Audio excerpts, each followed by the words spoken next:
দর্শক, একটা খবর পড়ে আসলে মনটা খুব খারাপ হয়ে গেল। তবে এটি হয়তো স্বাভাবিক। খবরটা বলি, সমকালে প্রকাশ হয়েছে। গুম হওয়া বেশিরভাগ ব্যক্তিকে হত্যা করা হয়েছে। আমরা জানি গুম হয়েছে, অনেকে আয়নাঘরে রাখা হয়েছে। তাদেরকে তো আমরা জীবিত পেয়েছি। কিন্তু জীবিত পাওয়ার সংখ্যাটা কত? সেটা কি অধিকাংশকে জীবিত পাওয়া গেছে? না, পাওয়া যায়নি। তাদেরকে নানা প্রক্রিয়ায় হত্যা করা হয়েছে। কোথায় কিভাবে তার একটি বিবরণ ওই গুম সংক্রান্ত যে তদন্ত কমিশন তাদের আনফোল্ডিং দ্য ট্রুথ শিরোনামে যে প্রতিবেদন প্রধান উপদেষ্টার কাছে জমা দিয়েছে, সেই জমা দেওয়া অংশ থেকে কিছু কিছু জিনিস প্রকাশ হচ্ছে। প্রতিবেদনে বলা হচ্ছে যে গুম হওয়া বেশিরভাগ ব্যক্তিকে হত্যা করা হয়েছে অথবা মিথ্যা মামলায় ফাঁসানো হয়েছে। প্রতিবেদনে কমিশন সদস্যরা এখন পর্যন্ত পাওয়া ১,৬৭৬টি অভিযোগের মধ্যে ৭৫৮ জনের অভিযোগ যাচাই বাছাই করেছেন।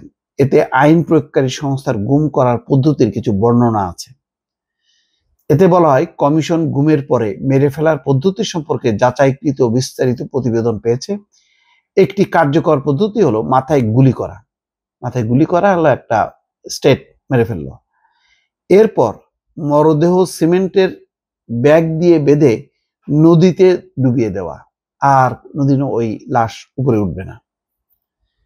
প্রতিবেদনে বলা হচ্ছে, র্যাবে কর্মরত সামরিক কর্মকর্তারা এই পদ্ধতিকে মরদেহ ডুবিয়ে দেওয়ার আদর্শ পদ্ধতি হিসেবে বর্ণনা করেছেন। দেখেন, র্যাবে কর্মরত সামরিক কর্মকর্তারা বলছে যে এই পদ্ধতি, যেটা সিমেন্টের ব্যাগ দিয়ে বেঁধে নদীতে ডুবিয়ে দেওয়া, মানে এত ভারী যে ওই কখনো আর লাশ ভেসে উঠবে না। হত্যার উপযুক্ত স্থান হিসেবে বুড়িগঙ্গা নদী, শীতলক্ষ্যা নদী, কাঞ্চন সেতু এবং পোস্তগোলা সেতুর কাছাকাছি এলাকার উল্লেখ আছে। সুন্দরবনের জলদস্যুদের কাছ থেকে জব্দ করা একটি নৌকার উল্লেখ আছে প্রতিবেদনে, যেটি পোস্তগোলা সেতুর কাছে রাখা হয়েছিল। মানে এটা রাখা থাকে, ওই নৌকায় করে নিয়ে যেয়ে তারপরে ফেলে দেয়া। কমিশনের এই অন্তর্বর্তী প্রতিবেদনে বিস্তারিত অবশ্য প্রকাশ করা হয়নি। এতে বলা হয়, কমিশনের চূড়ান্ত প্রতিবেদনে অপহরণ, আটক, নির্যাতন, হত্যা ও মুক্তির বিস্তারিত বিবরণ দেওয়া হবে। দর্শক, আসলে শেখ হাসিনার শাসন, মানে এটা হিটলারের সাথে মুসোলিনি, এদের সাথে তুলনা চলে।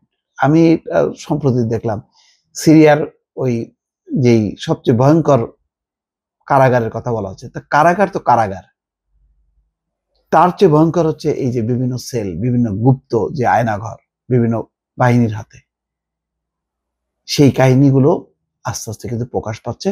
হয়তো অনেক ঘটনা জানা যাবে না, সেই ঘটনাগুলো চাপাই পড়ে থাকবে। যতটুকু জানা যাচ্ছে, গা শিউরে ওঠার মতন। দর্শক, ভালো থাকবেন। আল্লাহ হাফেজ।